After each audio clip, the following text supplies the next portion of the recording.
Hello friends, welcome to Kavin Thanu vlogs. எல்லாரும் எப்படி இருக்கீங்க? ஹோப் எல்லாரும் நல்லா இருப்பீங்கன்னு நினைக்கிறேன். இந்த வீடியோவில் எதை பற்றி பார்க்க போகிறோம் அப்படின்னா, இந்த வருடத்துடைய பங்குனி உத்திர திருநாள் வரப்போகுது. 2025 பங்குனி உத்திர திருநாள் இந்த வருஷம் எந்த தினத்தில் வருது, அந்த தினத்தில் எந்த மாதிரி வழிபாடு செய்யணும், எந்த முறையில் விரதம் இருக்கணும், இறைவனுக்கு என்ன மாதிரி நிவேதனம் வைக்கணும் அப்படிங்கிறத பற்றியெல்லாம் டீட்டெயில்டாக இந்த விளாக்ல கொடுத்துருக்கேன். வீடியோ ஸ்கிப் பண்ணாமல் எண்டிங் வரைக்கும் பாருங்க. வாங்க வீடியோக்குள்ளே போயிடலாம். இந்த பங்குனி உத்திர விரத நாளை கல்யாண விரத நாள் அப்படின்னு சொல்லுவாங்க.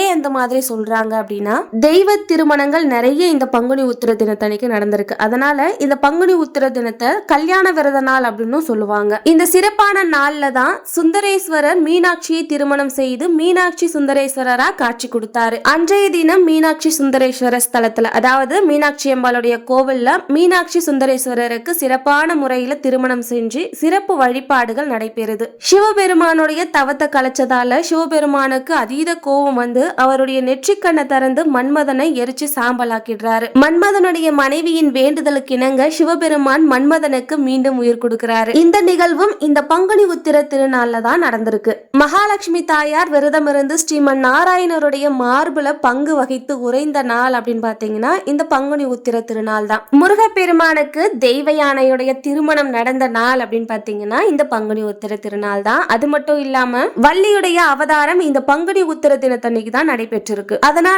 எல்லா முருகர் கோவில்லையும் பங்குனி உத்திர தினத்தன்னைக்கு வள்ளி தெய்வானை திருமண நிகழ்ச்சி அப்படிங்கிறது வெகு சிறப்பா நடைபெறுது. சரஸ்வதி தேவி பிரம்மதேவருடைய நாகுல குடியேறின நாள் அப்படின்னு பாத்தீங்கன்னா இந்த பங்குனி உத்திர தினம் தான். இந்த பங்குனி உத்திர திருநாள்ல தான் ஐயப்ப சுவாமி அவதரித்தார் அப்படின்னு சொல்லப்படுது. தசரத மைந்தர்களுக்கும் இந்த பங்குனி உத்திர திருநாள்ல தான் ஒரே மேடையில திருமணம் நடந்திருக்கு. ஸ்ரீராமருக்கும் சீதைக்கும் திருமணம், அதே போல லக்ஷ்மணருக்கும் ஊர்மிளாக்கும் திருமணம், பரதனுக்கும் மாண்டவிக்கும் திருமணம் அப்படின்னு சொல்லி ஒரே மேடையில திருமணம் நடந்திருக்கு. அகத்திய முனிவருக்கும் இந்த நன்னால தான் திருமணம் நடந்ததா சொல்லப்படுது. பங்குனி உத்திரம் அப்படின்னா ஒரு கல்யாண நாள் அப்படின்னே சொல்லிடலாம். இந்த பங்குனி உத்திர தினத்தன்னைக்கு எல்லா கோவில்லையும் எல்லா தெய்வங்களுக்கும் திருமண உற்சவம், இந்த கல்யாண வைபவம் அப்படிங்கிறது ஒரு சிறப்பான வழிபாடோடு நடைபெறும். மாதங்கள்ல கடைசியா வரக்கூடியது 12வதாக வரக்கூடியது இந்த பங்குனி மாதம். அதே சமயம் 27 நட்சத்திரங்கள்ல 12வதாக வரக்கூடியது இந்த உத்திர நட்சத்திரம். இது ரெண்டுமே சேர்ந்தாப்படி வரக்கூடிய அந்த தினத்தை தான் பங்குனி உத்திர திருநாள் அப்படின்னு சொல்லி கொண்டாடிட்டு வரும். சில சமயம் பாத்தீங்க அப்படின்னா பௌர்ணமியும் சேர்ந்தா அப்படி வரும். அது ரொம்ப விசேஷம். இந்த வருஷம், அதாவது இந்த 2025 பங்குனி உத்திரம் பௌர்ணமி வந்து சேர்ந்தா அப்படி வரல. 2025 பங்குனி உத்திர திருநாள் என்னைக்கு வருது அப்படிங்கறத பார்க்கலாம். 11/4/2025 இந்த ஆண்டு பங்குனி உத்திரம் நமக்கு அமைஞ்சிருக்கு. உத்திர நட்சத்திரம் எப்போ ஸ்டார்ட் ஆகுது அப்படின்னு பாத்தீங்கன்னா 10/4/2025 மதியம் 2:07 மணிக்கே ஸ்டார்ட் ஆயிடுது. அடுத்த நாள் 11/4/2025 மாலை 4:11 மணி வரைக்கும் உத்திர நட்சத்திரம் அமைஞ்சிருக்கு. பௌர்ணமி எப்போ வருது அப்படின்னு பாத்தீங்கன்னா அதுக்கும் அடுத்த நாள் 12/4/2025 இந்த தினத்துல தான் பௌர்ணமி அமைஞ்சிருக்கு. பங்குனி உத்திர திருநாள் அன்னைக்கு எந்த நேரத்துல வழிபாடு செய்யணும் அப்படிங்கறதையும் பார்த்துடலாம். 11/4/2025 காலையில 9 மணிலிருந்து 10:20 மணி வரைக்கும் வழிபாடு செய்யறதுக்கு உகந்த நேரமா அமைஞ்சிருக்கு.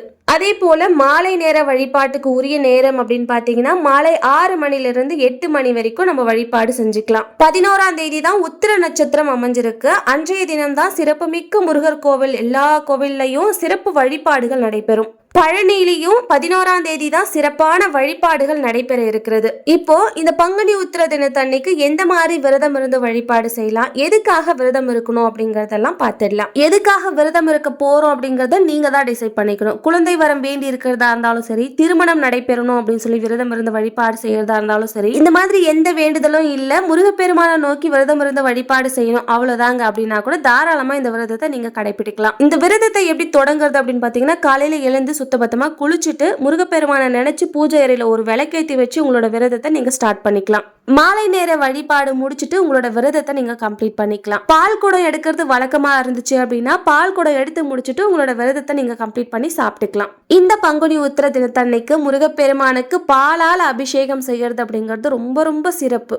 வீட்டுல முருகப்பெருமானுடைய விக்கிரகம் இல்ல வேல் வச்சு வழிபாடு செய்றீங்க அப்படின்னா அன்றைய தினம் பாலால் அபிஷேகம் செஞ்சு வழிபாடு செய்யுங்க. ரொம்ப ரொம்ப சிறப்பு. விக்கிரகமோ இல்ல வேலோ வீட்டுல வச்சு வழிபாடு செய்யற வழக்கம் இல்லை அப்படின்னா முருகப்பெருமானுடைய திருவுருவப்படம் எல்லாருடைய வீட்லயும் இருக்கும். அந்த திருவுருவ படத்துக்கு நல்ல அலங்காரம் பண்ணிட்டு ஒரு டம்ளர் பால் அப்படி இல்லைன்னா ஒரு செம்பு நிறைய பால் வச்சு அன்றைய தினத்துல வழிபாடு செய்யுங்க. இதுவுமே ரொம்ப சிறப்புக்குரியது. நெய்வேத்தியம் என்ன வைக்கலாம் அப்படின்னு பாத்தீங்கன்னா சர்க்கரை பொங்கல் ரொம்ப சிறப்பு. அதுக்கப்புறம் இந்த தேனும் தினைமாவும் முருகப்பெருமானுக்கே உரிய நெய்வேத்தியம். அன்றைய தினம் இதை வச்சு வழிபாடு செய்யலாம். இதெல்லாம் செய்ய முடியாது அப்படின்னா கூட வெற்றிலை பாக்கு வாழைப்பழம் இதை மட்டுமே நிவேதனமா வச்சு வழிபாடு செஞ்சுக்கலாம். பதிகம் அப்படின்னு பாத்தீங்கன்னா திருப்புகழ் ரொம்ப சிறப்புக்குரியது. அன்றைய தினம் திருப்புகழ் பாராயணம் பண்ணி நெய்வேத்தியமாக சர்க்கரை பொங்கல் வச்சு நெய் விட்டு தீபமேற்றி வழிபாடு செய்யறோம் அப்படின்னா நம்மளுடைய வேண்டுதல் அப்படிங்கிறது நிச்சயமா நடக்கும். இந்த பங்குனி உத்திர திருநாள்ல விரதம் இருந்து வழிபாடு செய்யற எல்லாருக்கும் எல்லா விதமான பலன்களும் கிடைக்கிறதுக்கு வாழ்த்துக்கள். வீடியோ யூஸ்ஃபுல்லா இருந்திருக்கும்னு நினைக்கிறேன். வீடியோ இதோட முடியுது. வீடியோ பிடிச்சிருந்தா லைக் அண்ட் ஷேர் பண்ணிட்டு நம்ம சேனலை சப்ஸ்கிரைப் பண்ணி வச்சுக்கோங்க. கவின் தனு விளாக்ஸ்க்கு சப்போர்ட் பண்ணுங்க. நெக்ஸ்ட் ஒரு இன்ட்ரெஸ்டிங்கான விளாக்ல பார்க்கலாம். Bye from Thulasi.